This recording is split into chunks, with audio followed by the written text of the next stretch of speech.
G Master Series P240G, P220G. Today, we are going to disassemble an all-in-one computer and take a look at its internal structure.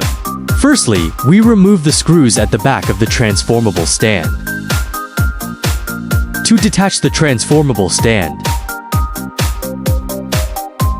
Next, we remove the screws around the back cover.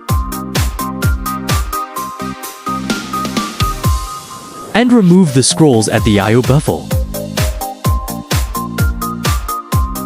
To separate the touch screen from the back cover, remove the back cover. Remove the memory module. Remove the four fixing screws of the cooling unit. Remove the cooling unit. Remove the CPU. Unscrew the screws on the hard drive. Remove the hard disk.